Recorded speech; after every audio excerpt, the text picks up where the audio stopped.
El sistema solar, nuestro hogar, inmenso, majestuoso, pacífico. Vuelva a pensarlo. En un principio no había nada más que una enorme capa fina de gas. ¿Cómo pudimos transformarnos de eso a esto? Cuando observamos el cielo, estamos buscando nuestros orígenes, lo que sucedió. Si se analiza la historia del sistema solar, se puede presuponer un nacimiento tremendamente caótico. Parece un pinball planetario. Fueron sucesos extremadamente violentos. Se trata de una historia de supervivencia impresionante. Es la formación de nuestro sistema solar.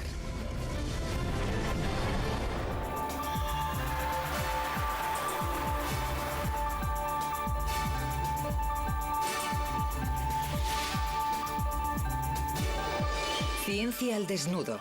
El nacimiento del sistema solar.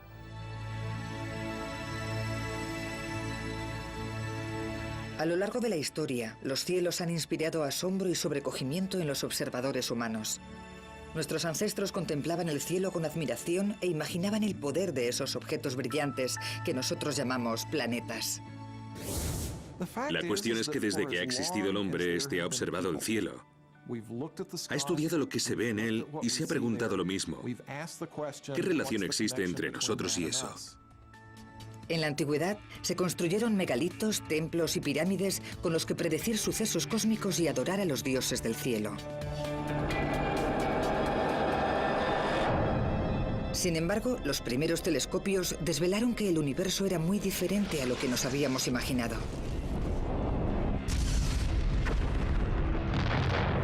Empezamos a descubrir qué poblaba realmente el exterior.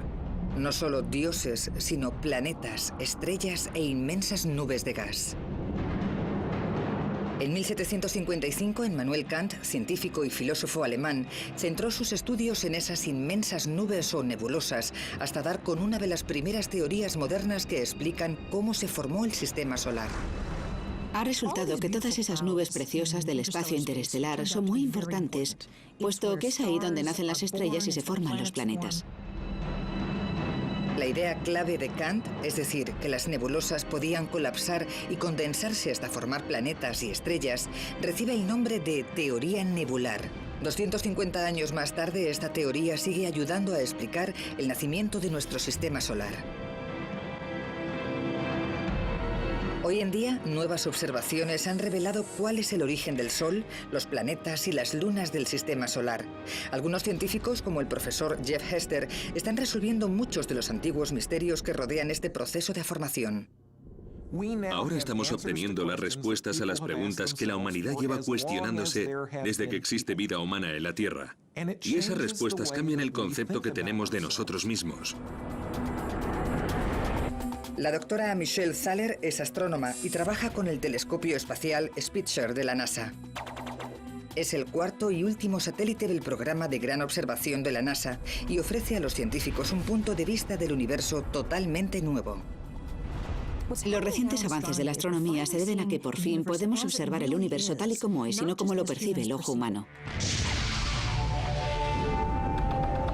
Un modo de demostrar cómo surgió el sistema solar es estudiar la formación de otros sistemas más lejanos. Sin embargo, si Kant estaba en lo cierto y los nuevos sistemas solares surgen en el interior de nubes de gas interestelar, quizás no podamos distinguir jamás lo que sucede. Nuestros propios sentidos, lo que puede ver el ojo humano, no es en realidad todo lo que existe. Hay muchísimos otros objetos ahí arriba, pero los seres humanos no pueden percibirlos de forma natural. Los cuerpos emiten radiación infrarroja, que presenta una longitud de onda más larga que la luz visible. Por lo tanto, el polvo no la dispersa. Con los telescopios convencionales que emplean luz visible, no se puede ver el interior de una nebulosa cubierta de polvo. No obstante, los sensores infrarrojos a bordo del Spitzer sí que pueden. Los bomberos emplean el mismo principio.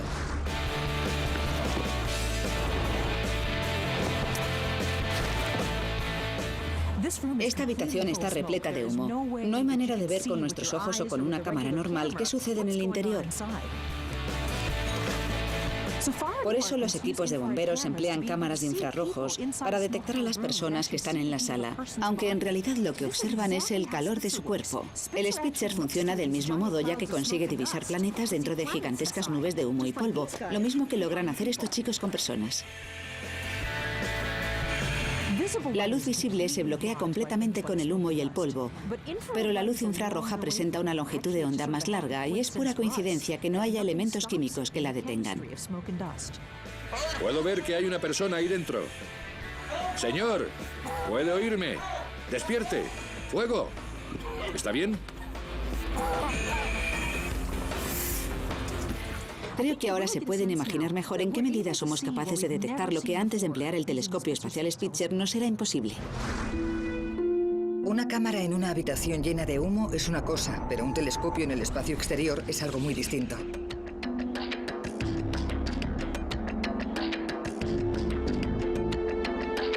En tierra, Thaler y sus compañeros esperaban angustiados en 2003 los primeros datos del Spitzer.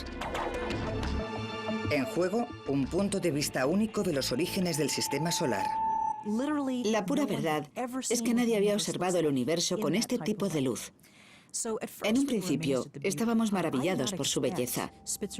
Yo no creía que las imágenes del Spitzer iban a ser tan cautivadoras como resultaron ser. Son preciosas. Sin embargo, no son tan solo fotografías hermosas. Lo importante es que al observar cómo se forman otros mundos lejanos, también estamos aprendiendo cómo nació nuestro propio sistema. Uno de los privilegios de observar la formación de estrellas y planetas es que, de hecho, es una especie de viaje en el tiempo. Nos remontamos de este modo a nuestros orígenes hace miles de millones de años. Esta visión del pasado se convierte en una instantánea de las primeras etapas de la formación de los sistemas solares. Esta es la mejor imagen que se puede obtener del colapso de una nebulosa. De hecho, gracias al Spitzer, hemos conseguido distinguir el momento en el que el polvo comienza a acumularse y calentarse, hasta que al final emerge la nueva estrella. De este modo, resulta que la teoría que Kant definió hace 250 años es básicamente cierta. Nuestra propia nebulosa empezó a colapsar hace 4.600 millones de años. Es probable que llevara girando lentamente en el espacio desde su formación, pero cuando se produjo el colapso, comenzó a girar mucho más deprisa. Esto responde a la ley de la física conocida como la conservación del momento angular. A medida que se contrae la nebulosa, se concentra la misma cantidad de energía en un espacio más pequeño, y para conservar el momento debe aumentar la velocidad de rotación. Y a continuación se expande durante varios meses. Mientras se dilata, brilla tanto como una galaxia entera, tanto como 1.000 millones de soles juntos. Los procesos nucleares extremos que se producen dentro de la estrella moribunda fusionan los elementos que ésta creó en vida y surgen elementos más pesados. Cuando explota la estrella, estos se esparcen por el espacio. Al morir una supernova, crea los elementos esenciales para que surjan planetas y vida en otro lugar. Los productos obtenidos tras millones de años de reacciones nucleares se dispersan por el gas interestelar.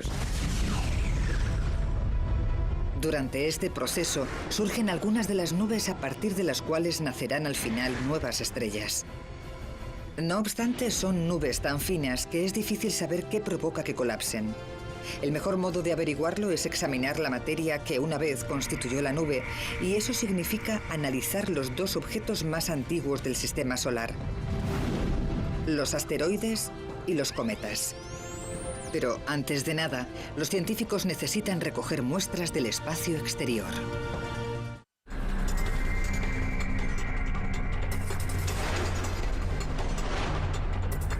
Los cometas son reliquias de los primeros días de existencia del sistema solar y pueden ofrecer datos que permitan entender nuestro origen.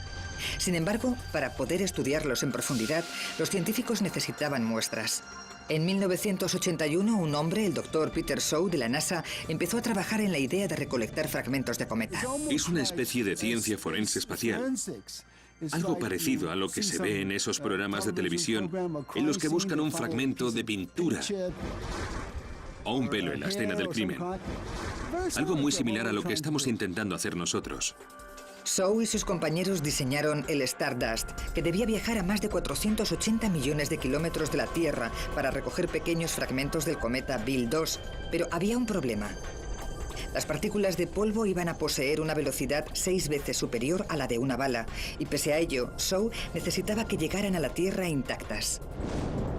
Lo que necesitaba era un material especial que fuera capaz de contener una bala a gran velocidad, que pudiera capturarla sin romperla. Lo que necesitaba era recoger la bala sin que explotara. Shaw debió realizar más de 2000 experimentos para perfeccionar el aparato que se iba a emplear en la pesca de cometas. Estaba fabricado con el mismo elemento químico que el vibrio, el dióxido de silicio, pero presentaba una densidad 1000 veces inferior a la de este. Shaw lo llamó aerogel de silicio con gradiente suave. Si existía algo que pudiera detener las partículas de cometa, era este material.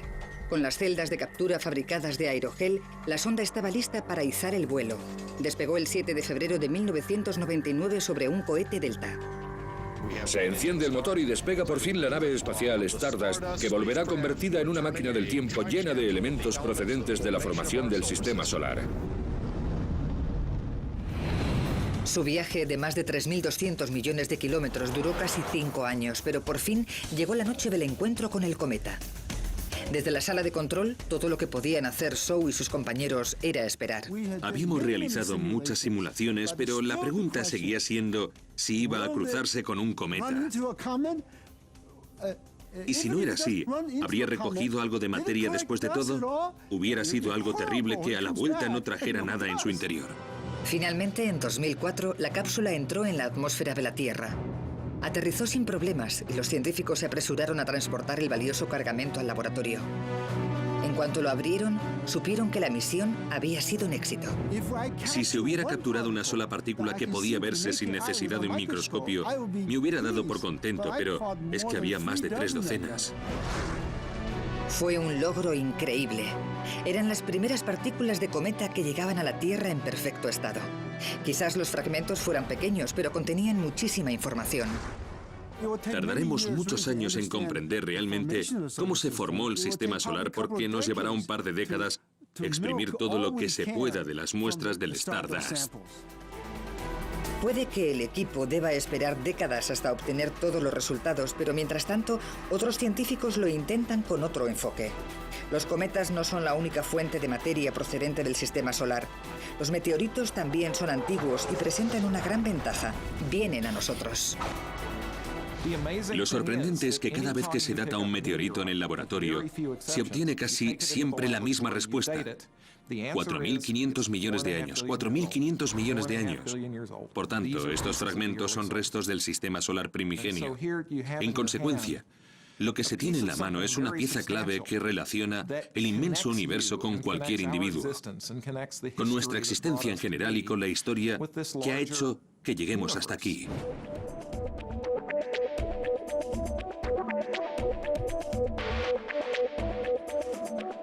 Después de exhaustivos análisis, el equipo de Hester descubrió isótopos inestables de hierro 60 en el interior de los meteoritos. Fue algo totalmente inesperado. El hierro 60 se desintegra con relativa rapidez, así que debía de proceder de algún sitio cercano. Si hubiera atravesado una gran distancia, habría tenido suficiente tiempo para descomponerse en otro isótopo antes de que el meteorito lo atrapara. Solo una supernova puede fabricar hierro 60, así que tuvo que haber una en activo cerca del joven Sol.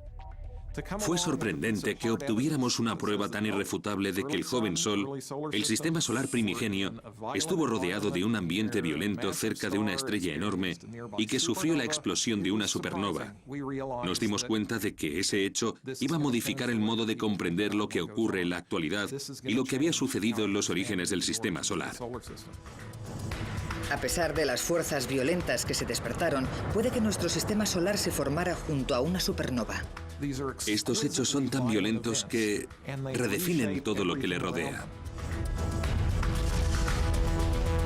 Las ondas de choque procedentes de la explosión de supernovas impactan en todo lo que se encuentra a 20 años luz a la redonda.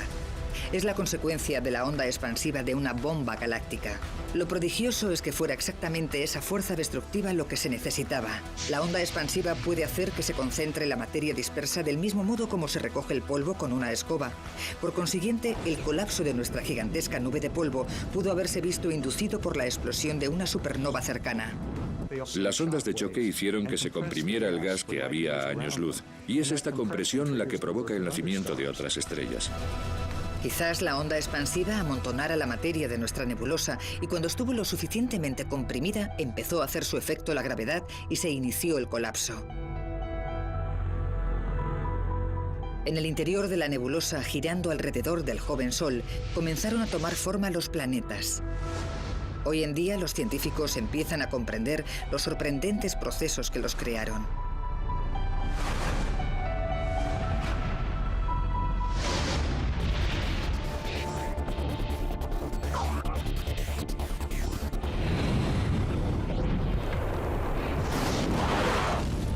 Durante años, el proceso de la formación planetaria había turbado a los científicos.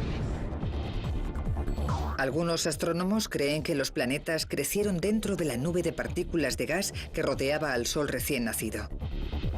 Sin embargo, esta materia estaba demasiado dispersa como para que la gravedad provocara que se amontonase. En 2003, unos cuantos experimentos informales a bordo de la Estación Espacial Internacional lanzaron algo de luz sobre este antiguo misterio.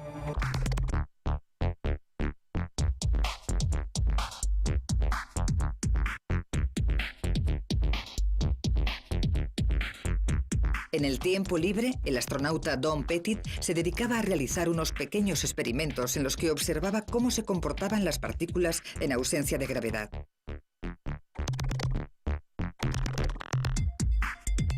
Tomaba diferentes tipos de granos, de café, azúcar y sal y los colocaba en bolsas. Después contemplaba cómo empezaban a unirse unos a otros. Se dio cuenta de que la fricción que surgía entre las partículas cuando chocaban dentro de la bolsa creaba una carga electroestática que las atraía entre sí hasta que se formaban trozos de materia. Esas mismas cargas electroestáticas también habrían aparecido si el experimento se hubiera realizado en la Tierra, pero en nuestro planeta la potente fuerza de la gravedad habría hecho imposible observar esos mismos resultados. Pettit y sus compañeros se dieron cuenta de que lo que ocurría en ausencia de gravedad dentro de la estación espacial podría haber sucedido del mismo modo en el ambiente de gravedad cero del sistema solar primigenio. Las partículas del disco protoplanetario cargadas debieron de comenzar a atraerse. Entre los científicos planetarios como Jacques Lissauer, este proceso recibe el nombre de acreción. Observamos signos de acreción en nuestra vida diaria. Por ejemplo, las gotas de lluvia se condensan en pequeñas gotitas alrededor de motas de polvo y colisionan unas con otras cuando caen. Del mismo modo, las partículas colisionan dentro de la nebulosa solar y se convierten en objetos más grandes. Cuando los fragmentos alcanzan el tamaño de una montaña, empieza a actuar la fuerza gravitatoria, más potente que la fuerza electrostática, así que se acelera el proceso. En un periodo de 1 millón de años, esos fragmentos pueden convertirse en planetesimales, o partes de planetas, que con el tiempo formarán un planeta entero. La gravedad mantiene a los planetas en sus órbitas alrededor del Sol. De siempre se entendía que se trataba de una misteriosa fuerza, pero desde Einstein los científicos tienen un concepto diferente de la gravedad.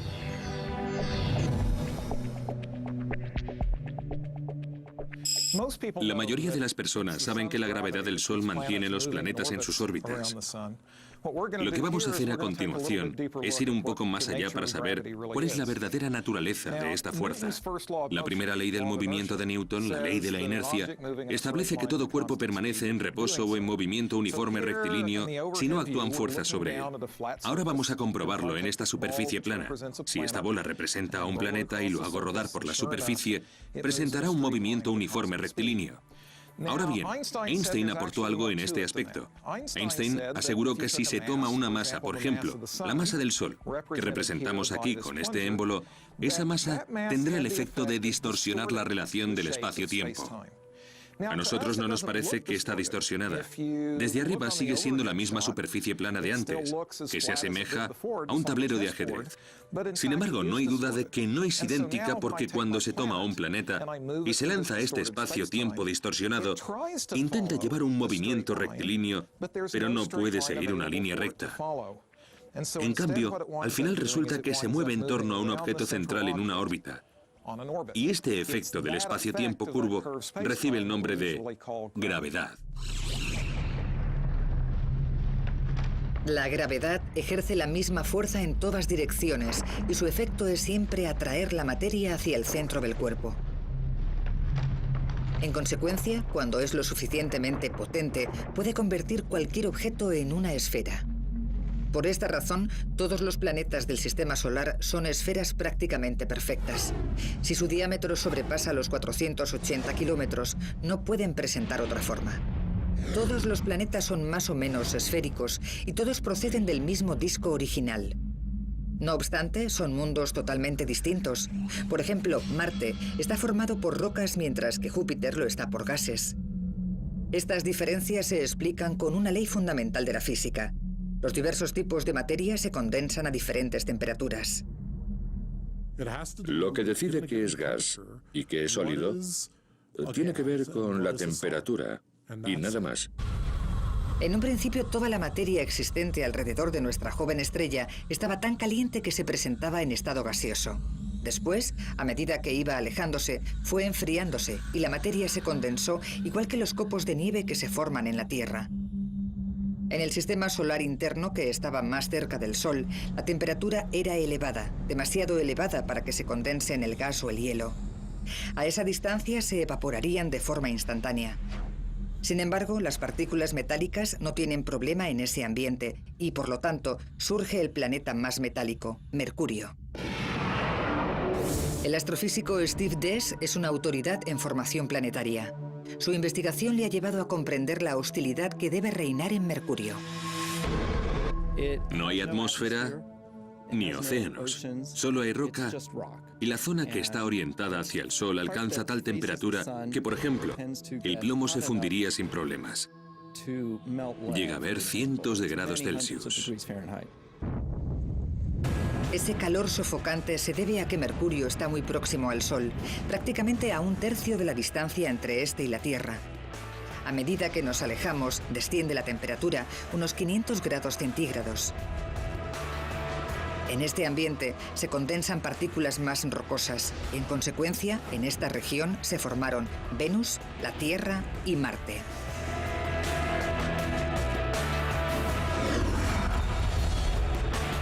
Puesto que la órbita de Venus se encuentra a unos 48 millones de kilómetros de la de Mercurio, podríamos esperar que fuera un lugar más habitable.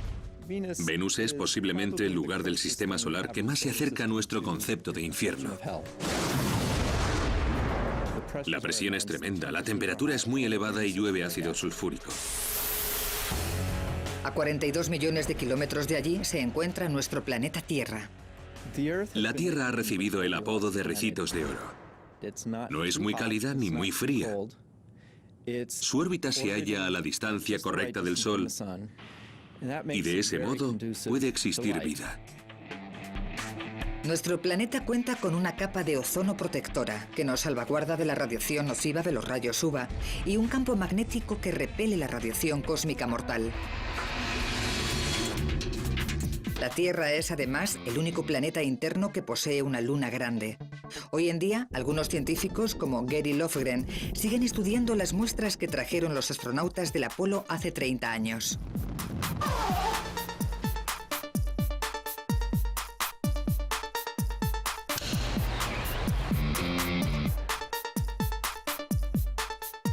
Lofgren trabaja en las instalaciones de almacenamiento lunar donde la NASA guarda la mayor parte de los 380 kilogramos de roca que recogieron de la Luna.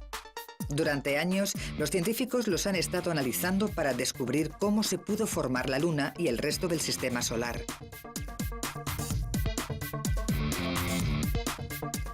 Se trata de una fuente inestimable para los geólogos, y los astronautas del Apolo dieron mucha importancia a recoger el mayor número de muestras posible, incluso desoyendo las órdenes. Neil Armstrong se aseguró personalmente de volver con un montón de rocas. En mi opinión, decidió desobedecer las órdenes, puesto que para llenar una caja de piedras desapareció del objetivo de la cámara, algo que tenía prohibido. Cuando se analizaron estas muestras en el laboratorio, pronto se obtuvo información sorprendente. Rápidamente descubrimos que los elementos químicos presentes en la Luna eran muy diferentes de los de la Tierra y no casaban con los que esperábamos encontrar según nuestras teorías. Resultó que las rocas lunares y por consiguiente la Luna en sí eran más jóvenes de lo que se había pensado. Todas las teorías que habíamos definido se desmoronaron después de estar allí. Tardamos varios años en dar con alguna explicación.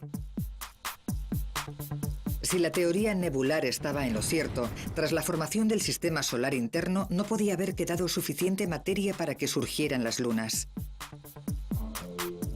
Este enigma no se resolvió hasta que, tras décadas de trabajo concienzudo, los científicos hallaron otra hipótesis. En un panorama violento y devastador, la Tierra había tenido que experimentar un choque frontal interplanetario.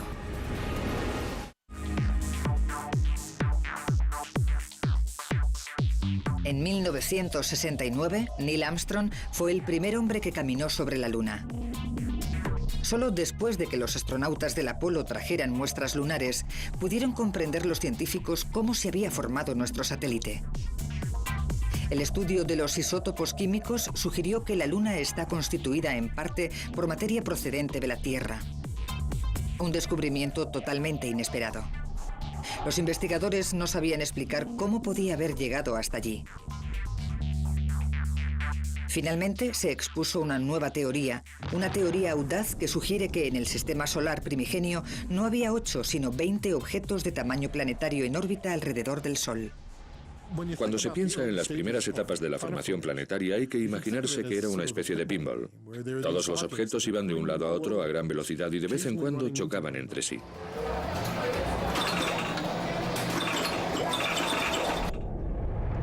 Hace 4.530 millones de años, la joven Tierra chocó frontalmente con un objeto llamado Theia, un cuerpo del tamaño de Marte.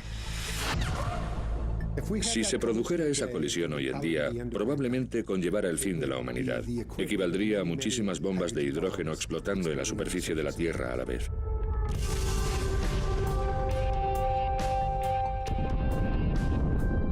Fue un impacto atroz.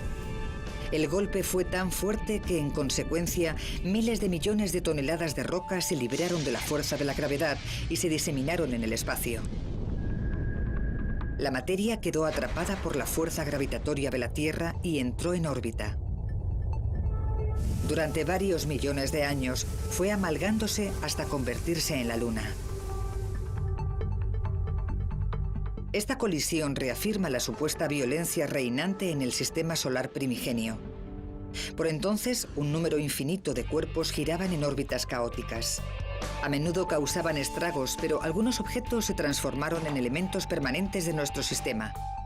Por ejemplo, se cree que los 2 satélites de Marte, Phobos y Deimos, eran asteroides captados por la gravedad de Marte.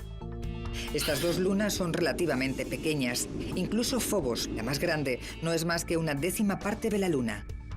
Aunque Marte en sí mismo mide 1/3 de la Tierra, presenta los rasgos más extraordinarios del sistema solar. Marte es un planeta espectacular, un paraíso para los geólogos. Por ejemplo, se puede encontrar el cañón más grande de todo el sistema solar, el Valles Marineris, que presenta afluentes laterales que eclipsarían el Gran Cañón de la Tierra. Su tamaño es aproximadamente el de Estados Unidos. Además cuenta con el volcán más grande de todo el sistema solar, el Monte Olimpo, que haría parecer pequeño al Everest.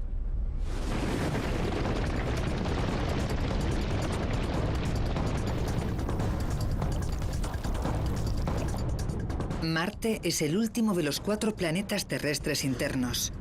Son cuerpos rocosos que orbitan dentro del cinturón de asteroides. La razón por la que estos planetas no crecieron más solo puede explicarse con una falta de materia. En el sistema solar primigenio no había mucha cantidad de roca y metal. Constituían un 0,6% de toda la materia disponible. Además, los planetas internos no podían acumular componentes gaseosos porque hacía demasiado calor para que se condensaran. Por lo tanto, todos los gases se solidificaron más lejos. Pero antes de llegar a esa zona y a los planetas externos, hay que atravesar el cinturón de asteroides. La ciencia ficción ha dado la imagen de que es una zona abarrotada y difícil de cruzar. En la actualidad sabemos que en el cinturón hay por lo menos decenas de miles de asteroides que llegan a los 2 kilómetros de diámetro. Sin embargo, sería bastante improbable que una nave pilotada chocara contra uno. De hecho, debemos ser muy meticulosos si queremos que alguna sonda espacial alcance un asteroide, porque la distancia media que existe entre uno y otro puede ser de más de 1,5 millones de kilómetros. Tras atravesar el cinturón de asteroides, nos topamos con una frontera crítica invisible. Recibe el nombre de línea de temperatura crítica. Tras cruzar esta frontera espacial a unos 450 millones de kilómetros del Sol, nos encontramos con planetas completamente diferentes. En algún lugar del cinturón de asteroides había una línea de temperatura crítica a partir de la cual hacía el frío suficiente para que se condensara el agua. Esta transición fue gradual, pero muy importante. Más allá de esta línea, los llamados planetas externos fueron tomando forma. Son mundos muy diferentes comparados con los planetas internos, y esto se debe al tipo de sustancia que se condensa en esta zona más fría. A una temperatura de menos de 37 grados Celsius, los compuestos de hidrógeno, como el agua, el metano y el amoníaco, son capaces de condensarse, y en el sistema solar primigenio había billones de esos elementos. Sin embargo, los planetas externos debieron alcanzar una masa 10 veces superior a la de la Tierra para empezar a crecer. Esa cantidad de masa es la que les proporciona la fuerza gravitatoria necesaria para atraer a billones de toneladas de gas. Como una bola de nieve. Cuanto más grande eran los planetas, mayor cantidad de gas atraían. Debió de ser una carrera contrarreloj para ver cuál de los dos núcleos crecía más deprisa, teniendo en cuenta que el disco de gas que los rodeaba era limitado. Dio la casualidad de que Júpiter y Saturno estaban en el lugar adecuado. Rápidamente se convirtieron en superplanetas gigantes. Y puesto que en la actualidad están formados por un 90% de gas, también se les conoce como los gigantes gaseosos. El más grande es sin duda Júpiter. Este planeta gigantesco posee una masa que es 300 veces superior a la de la Tierra, mientras que su volumen es 1000 veces más grande. Según Hal Levison, tenemos suerte de que Júpiter sea tan inmenso, ya que la gravedad de este planeta es tan poderosa que a menudo desvía la trayectoria de algunos cometas que, de otro modo, penetrarían en el sistema solar interno. De hecho, Júpiter es el hermano mayor que nos protege del medio hostil que existe más allá de su órbita. Y en particular, nos salvaguarda de esos pequeños cometas helados que podrían chocar contra nosotros. Sin embargo, Júpiter los desvía al exterior del sistema solar. Saturno es el segundo planeta más grande del sistema solar. Y resulta que tenemos suerte de que no creciera más. Según los experimentos que hemos realizado, si hubiera habido en un mismo sistema solar dos planetas del tamaño de Júpiter, habrían acabado por atraer al resto de planetas. Nosotros estuvimos muy cerca porque Saturno no es mucho más pequeño que Júpiter. Casi no nos convertimos en un sistema solar estable. Con que hubiera crecido un poco más, no estaríamos hoy hablando de ello.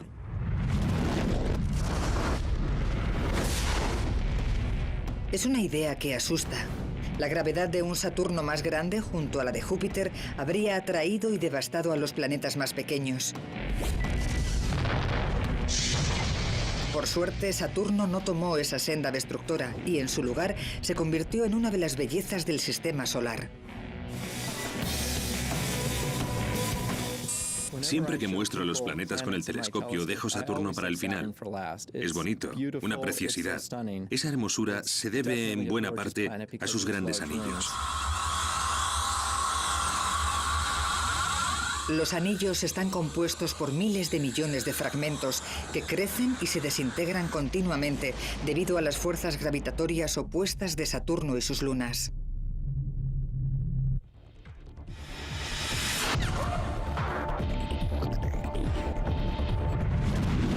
Urano se halla a casi el doble de distancia del Sol que Saturno. Tanto este planeta como Neptuno son mundos helados con mucho menos gas que los gigantes gaseosos. En cierto sentido, llegaron al banquete demasiado tarde.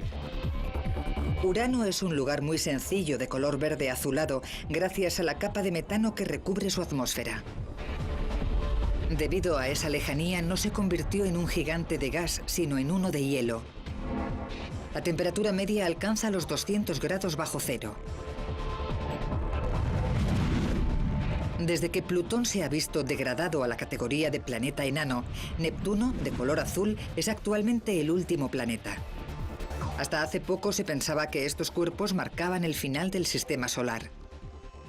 Nuestro concepto del sistema solar cambió drásticamente en 1992 cuando se descubrió una estructura que llamamos el cinturón de Kuiper. A unos 45 millones de kilómetros del Sol, se ha calculado que este cinturón alberga unos 70.000 pedazos grandes de hielo. Está compuesto por todos los restos procedentes de la formación de los planetas que, por así decirlo, no llegaron a cuajar. Después, a una distancia del Sol 1000 veces superior, se encuentra la misteriosa nube de Oort, formada por más de 1 billón de cometas. Probablemente la mayoría de estos se constituyeron más cerca del Sol durante el mismo proceso que creó los planetas. Sin embargo, puede que la fuerza gravitatoria de los jóvenes Júpiter y Saturno forzara la ampliación de la órbita de estos cometas, que, por tanto, quedaron relegados a los confines del sistema solar. A casi 1 año luz del Sol, los bordes externos de la nube de Oort configuran, esta vez sí, la última frontera. Se han descubierto miles de millones de estrellas más allá de nuestro sistema solar, muchas con planetas propios. Durante mucho tiempo, el santo grial de la astronomía fue encontrar un planeta en órbita en torno a una estrella, puesto que el único sistema solar y los únicos planetas que conocíamos eran los nuestros. ¿Qué aspecto iba a tener ese primer planeta extrasolar? En 1992 llegó el descubrimiento que se estaba esperando. Se detectó por primera vez un planeta extrasolar. Un planeta que orbita alrededor de una estrella lejana. El primer planeta que descubrimos fuera del sistema solar resultó ser más grande que Júpiter y estar ubicado muy cerca de su estrella. Este hecho desbarató todos los conceptos que se tenían de los sistemas solares. Es imposible que un objeto tan grande se forme tan cerca de una estrella, porque en realidad no hay suficiente materia. La naturaleza de estos planetas no cuadra con los modelos que explican la formación de los sistemas solares y no se trata de un problema que afecte solo a los mundos lejanos.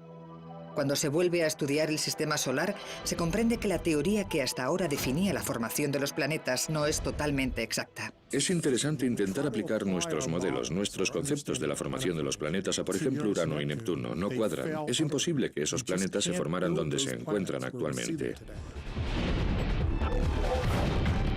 La razón es que no pudo sobrar tanta materia a esa distancia del Sol como para que surgieran estos dos planetas. Es un misterio. Parece que Urano y Neptuno están en el lugar equivocado. Y este es uno de los diversos enigmas que la teoría nebular no puede explicar. También se encuentra la incógnita del cinturón de Kuiper.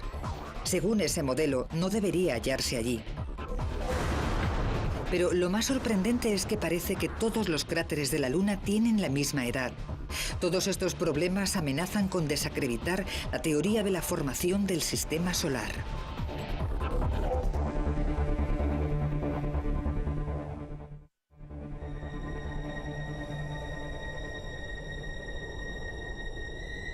La Luna puede ser nuestro vecino más cercano, pero aún esconde numerosos secretos. Sin una atmósfera o un clima específico, el paisaje lunar no cambia prácticamente nada. Por consiguiente, se creía que una serie de bombardeos cada 1000 años era suficiente para explicar su superficie agujereada.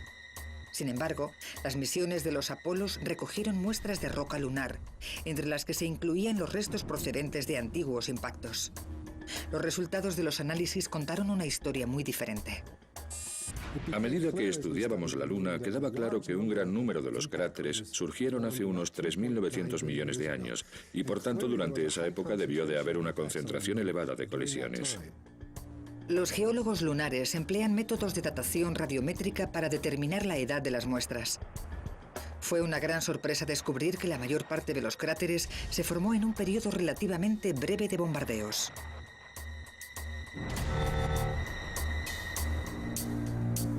El Dr. David Crean es un experto en esta fase, conocida como el bombardeo pasivo tardío o el cataclismo lunar. Estos resultados de la Luna nos explican en realidad aspectos del origen, la estructura y la evolución de todo el sistema solar. Decenas de miles de grandes meteoritos debieron de impactar en la Luna durante el cataclismo lunar. La Tierra también debió de recibir algún golpe. Hoy en día, en la superficie de la Tierra, solo perduran los cráteres más jóvenes, como estos de Arizona, que tienen entre 20.000 y 50.000 años. La mayoría han desaparecido, pero hace 3.500 millones de años no había manera de evitar los impactos. Estamos hablando de entre 20.000 y 40.000 meteoritos con la suficiente energía para cambiar la situación del planeta. ¿De dónde provenía tan alto número de objetos? Dentro de los cráteres producidos por los impactos hemos hallado restos químicos de los objetos que los provocaron y parece que formaban parte del cinturón de asteroides. Esta hipótesis cuadra. Los objetos que una vez golpearon la Tierra corresponden químicamente a las rocas que forman el cinturón de asteroides, así que se sabe con seguridad de dónde provenían. No obstante, hoy en día, la mayoría de los asteroides recorren órbitas estables. No se encuentra causa aparente que justifique la entrada de miles de ellos en el sistema solar interno. Por lo tanto, el bombardeo seguía siendo un enigma. En 2004, Hal Levison dio con una hipótesis. Con un equipo internacional, definió un nuevo modelo para explicar la formación del sistema solar. Fue una especie de luz que me iluminó. Estaba sentado en el despacho y de repente me di cuenta de que acababa de solucionar un problema en el que llevaba gente trabajando décadas. En esos momentos era el único en toda la historia de la humanidad que había llegado a comprender el problema. La teoría de Levison asegura que los planetas se formaron en órbitas muy diferentes, pero que se movieron después. La mayoría de los científicos creía que el sistema solar era estable y relativamente predecible, pero ahora muchos expertos no están de acuerdo.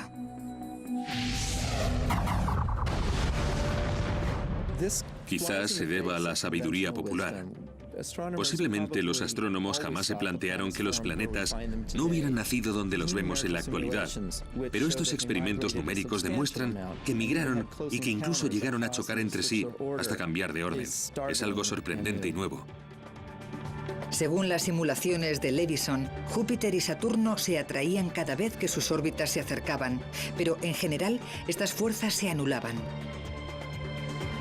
Solo cuando Júpiter giraba alrededor del Sol al doble de la velocidad de Saturno, ocurrió algo espectacular. Recibe el nombre de resonancia de 2 frente a 1 y ocurrió hace 3.900 millones de años. Esa posición hace que se muevan y se agiten los planetas. En lugar de anularse, las fuerzas gravitatorias de ambos planetas tomaron la misma dirección. Levison lo compara con empujar un columpio. Cada empujón hace que éste suba más alto. En el caso de Júpiter y Saturno, esos empujoncitos gravitatorios provocaron que crecieran sus órbitas hasta donde se encuentran hoy. Pero ese proceso también afectó al resto de planetas. Urano y Neptuno no pudieron soportarlo y se volvieron locos. Sus órbitas empezaron a cruzarse, la fuerza de la gravedad los atraía, o uno acababa en el exterior mientras el otro se veía arrastrado al interior. También giraron en torno a Júpiter y Saturno. Según esta teoría, es probable que Urano y Neptuno cambiaran de lugar y en consecuencia expulsaran cientos de asteroides fuera de sus órbitas. Solo pudo reinar el desastre. Algunos asteroides se vieron expulsados al exterior mientras otros se dirigían al Sol. Miles de ellos impactaron en los planetas interiores y en la Luna terrestre.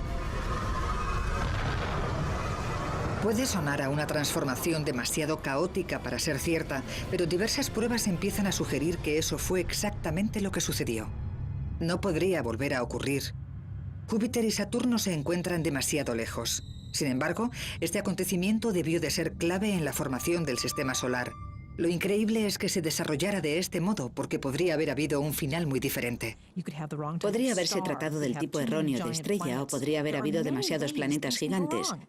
Hay tantos aspectos que podrían haber salido mal, que es una suerte que estemos actualmente aquí. A diferencia del sistema solar diverso que vemos hoy, podíamos haber permanecido siendo cenizas, gas y polvo. ¿Qué sucederá en el futuro? Dentro de 5.000 millones de años, cuando el Sol se quede sin energía, empezará a expandirse y arrastrará consigo a todos los planetas interiores. Algunos sobrevivirán como mundos fantasmagóricos en órbita alrededor de una estrella muerta. No podrá ser de otra manera. Pero, de momento, tenemos suerte de seguir con vida.